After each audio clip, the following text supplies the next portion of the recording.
Salam sejahtera untuk kita semua. Perkenalkan, nama saya Immanuel Parasian Lumantubing dengan NIM 11S24035. Pada kesempatan kali ini, saya akan membuat video penjelasan mengenai praktikum yang kedua pada mata kuliah Pemrograman Berorientasi Objek atau PBO dengan topik penilaian capaian pembelajaran. Nah, jadi untuk keterangan tugasnya, mari kita lihat eh, di modul yang ada di Delkom. Nah, jadi ini adalah topiknya tentang penilaian capaian pembelajaran. Oke. Nah, deskripsinya. Nah, diberikan sekumpulan nilai bobot yang mewakili bentuk penilaian yang disimbolkan sebagai berikut. Nah, jadi ada simbolnya. Misalnya PA itu untuk partisipatif keterangannya. Untuk T keterangannya tugas, K kuis, P itu proyek, tes itu ujian tengah semester, dan UAS ujian akhir semester. Dan ada grade untuk nilai akhir dengan aturan sebagai berikut.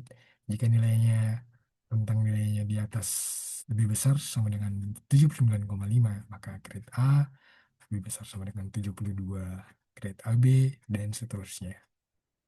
Oke, jadi bagaimana kode program yang saya buat untuk menyelesaikan tugas ini? Mari kita masuk ke Visual Studio Code-nya.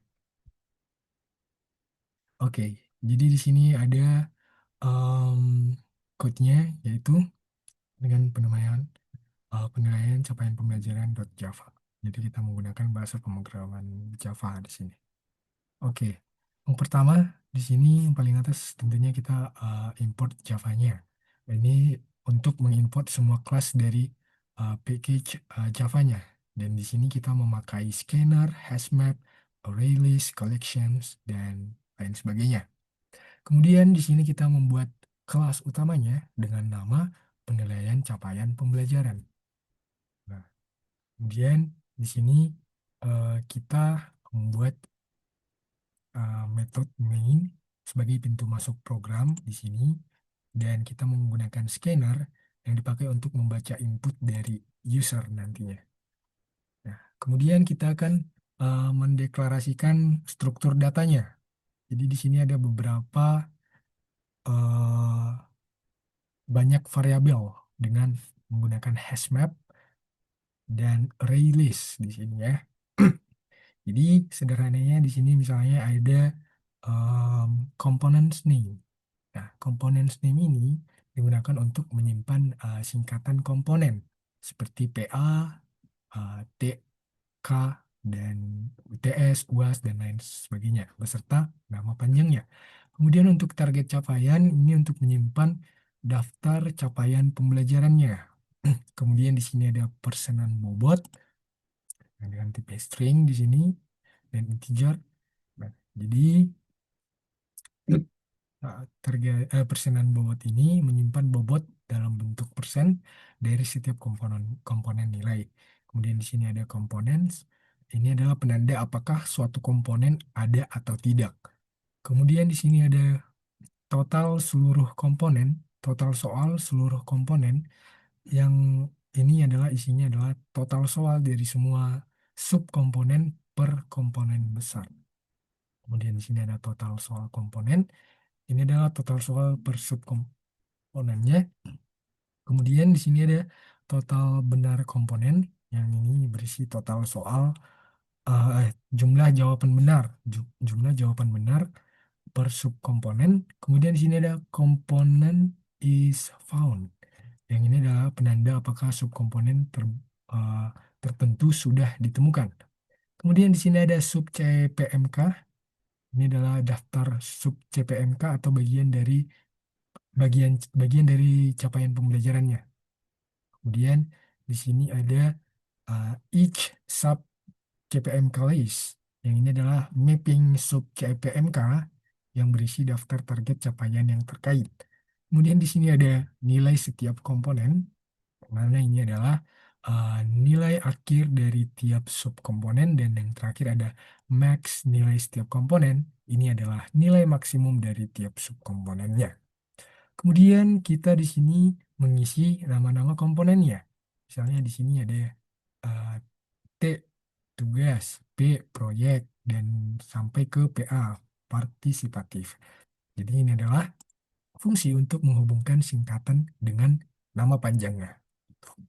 Kemudian kita di sini menandai semua komponen aktif. Misalnya ada eh, T, P, UTS, UAS, K, dan PA. Jadi semua komponen ini dianggap tersedia gitu. Kemudian di sini kita set bobot awal dari setiap komponen sama dengan 0. Jadi sebelum input dari user itu bobotnya sama dengan 0 gitu. Kemudian di sini program akan membaca input ya. Nah, jadi di sini program akan membaca input. Nah, di sini while true string input sama dengan scanner next line. Di mana pada em, program ini kode ini akan membaca input baris demi baris. Nah, kemudian jika user mengetik garis putus-putus seperti ini sebanyak 3 kali, maka input akan berhenti. Dan input dipisah dengan tanda garis ini, pipe ya, seperti pipe ini. Nah, gitu. Jadi, kemudian kita masuk ke kasus-kasusnya. Misalnya ini ada kasus yang pertama nih. Kasus pertama, jika input untuk bobot komponennya. Nah, jadi em, ini kalau komponen ada di daftar T, P, UTS dan lain sebagainya, berarti user sedang mengisi bobotnya gitu. Untuk kasus satu ya, berarti dia lagi ngisi bobot tuh. Bobot tugas misalnya 20%. Nah, dan lain sebagainya. Kemudian di sini else if target capaian pembelajaran. Nah, kita masuk ke kasus duanya nih. Kasus duanya jika input target jika user menginput target capaian pembelajaran, target capaian atau CPMK. Nah, kalau bukan komponen nilai, maka itu dianggap sebagai target capaian pembelajaran atau CPMK. Nah, lalu ditambahkanlah dia ke list yang namanya target capaian. Kemudian di sini ada kasus yang ketiga. Nah, kasus yang ketiga ini dia seperti ini. Nah, ini adalah kasus yang ketiga di mana jika dia user nanti menginput berisi jumlah soal dan benarnya berapa. Jadi nanti ada komponen, kemudian ada berisi jumlah soal, dan dibatasi kemudian ada jumlah benarnya. Jadi kalau inputnya itu ada 3 bagian, berarti ini data untuk subkomponen soal. Contohnya T1, kemudian dibatasi dengan pipe 10, dibatasi dengan pipe 8. Berarti 10 ini adalah total soalnya dan benarnya ada 8. Gitu, kurang lebih ya. Kemudian kita di sini akan mengupdate soalnya. Nah, di sini kita akan mengupdate soalnya. Total soal seluruh komponen ini adalah total semua soal dari suatu komponen besar. Misalnya untuk semua tugas, untuk semua kuis, dan lain sebagainya gitu. Kemudian kita akan em, menyimpan soal per subkomponennya. Nah, di sini ada. Jadi nanti jika subkomponen baru pertama kali muncul, maka buat entry baru. Jika sudah ada, tambahkan soal dan jumlah benarnya. Kemudian kita akan hubungkan capaian dengan sub CPMK. Jadi kita akan menghubungkan si capaiannya dengan sub CPMK-nya. Jadi di sini ada logika ya for integer i sama dengan 0, i lebih kecil dari target capaian size i plus plus. Jadi keseluruhan dari logika ini, jadi ini adalah artinya ini adalah setelah input selesai, maka program akan meminta user untuk memasukkan nama sub CPMK-nya untuk tiap target capaian. Lalu nanti setelah diinput akan disimpan di sub CPMK dan dipetakan ke each sub CPMK, sub CPMK di sini. Kemudian program akan mencetak target capaian untuk komponen penilaiannya. Kemudian di sini ada logika untuk perhitungan ya. Nah, jadi di sini ada hitung dan tampilkan hasil dari nilainya.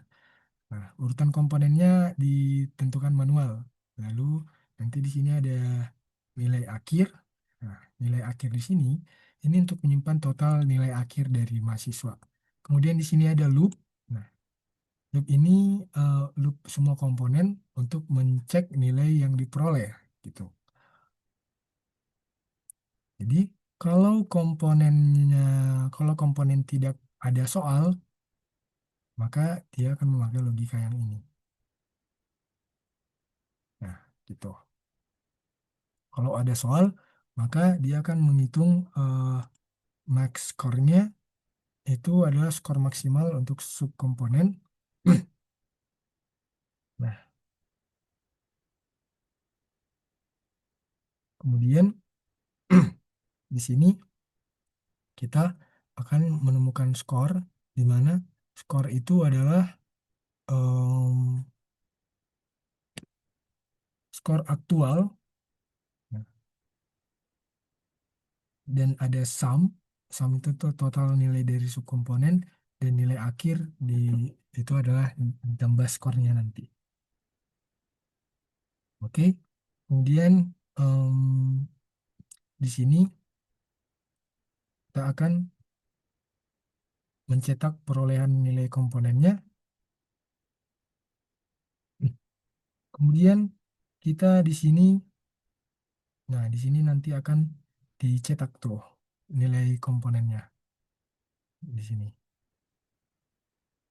Kemudian kita akan menentukan nilai grade akhirnya. Nah, kita akan menggunakan tabel rentang nilai. Misalnya A itu apabila nilainya di atas 70 di atas sama dengan lebih besar sama dengan 79,5. Kemudian jika nilai akhirnya sudah berdasarkan grade, kemudian kita akan menghitung nilai capaian atau CPMK-nya. Nah,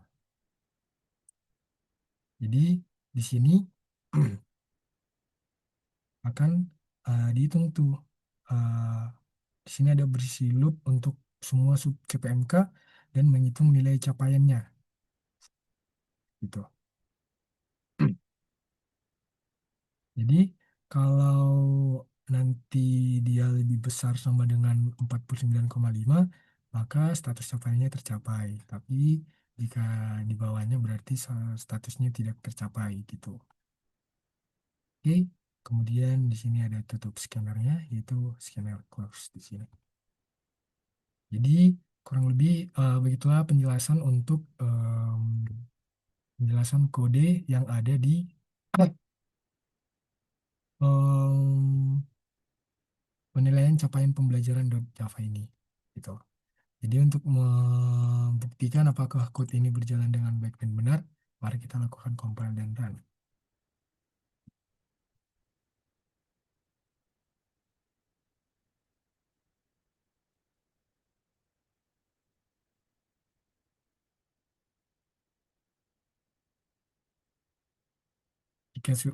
Jika sudah berhasil di-compile, mari kita panggil run.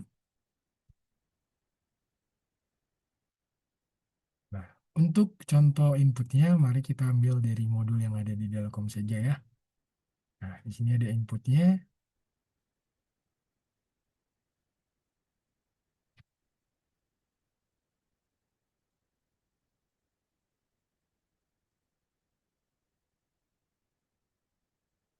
Oke. Nah, jadi di sini outputnya sudah sesuai dengan yang diharapkan karena saya sudah melakukan pengujian juga di Delcomnya. Nah, jadi untuk expect output dan actual outputnya itu sudah sama. Jadi untuk penjelasannya seperti ini. Misalnya, jadi untuk bagian inputnya misalnya di sini ada T20, P20, UTS 30, UAS 30. Jadi ini adalah bobot-bobot dari setiap komponennya. Misalnya untuk bobot tugasnya itu ada 20%, untuk P-nya 20%, UTS 30%, UAS 30%. Nah, kemudian di sini ada bobot komponen itu harus 100, makanya 20 20 ditambah 30 30 ya jadi 100% nanti. Kemudian di sini ada bagian di mana ini adalah subkomponen atau jumlah soal dan berapa yang benar. Misalnya untuk T1 jumlah soalnya 50, benarnya 40. Untuk T2 itu jumlah soalnya 30, benarnya 28. Nah, gitu sampai di UAS ini gini. Kemudian di sini ada sub CPMK, CPMK-nya, mana ini adalah hubungan target capaian dengan sub CPMK. Misalnya si T1, misalnya mana nih? Nah, si T1 ini masuk ke sub CPMK yang pertama. Kemudian cara perhitungannya gimana? Nah, cara perhitungannya misalnya untuk tugas ya, untuk tugas. Nah, di sini untuk tugas ini, nah, untuk tugas ini ada kan T1, T2 dan T3. Nah, untuk soalnya itu kan yang ini nih, yang kolom kedua nih, 50, 30, 90. Jadi totalnya 170. Untuk proyek sama tinggal ditambahkan, dan UTS dan UAS juga tinggal ditambahkan. Kemudian kita akan menghitung bobot masing-masing subkomponennya. Jadi rumusnya itu adalah, tadi sudah dijelaskan di code-nya juga.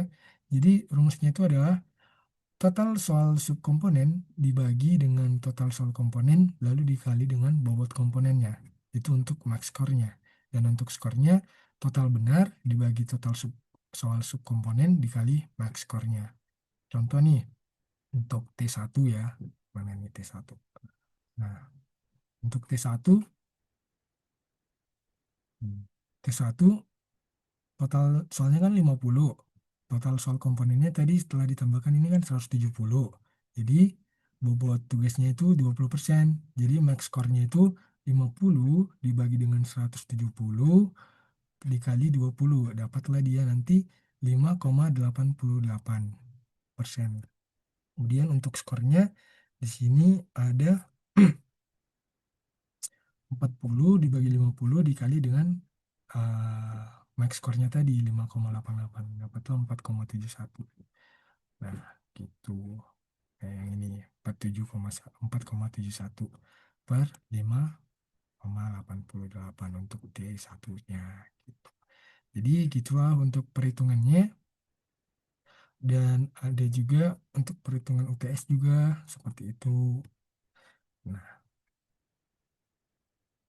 jadi kurang lebih gitulah untuk penjelasan dari studi kasus si penilaian capaian pembelajaran ini. Dan sudah saya jelaskan juga tadi tentang code-nya untuk penyelesaian tugas ini.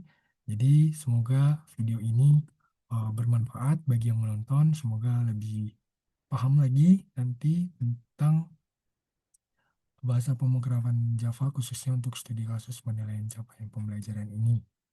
Jadi kurang lebihnya seperti itu. Terima kasih. Salam sejahtera.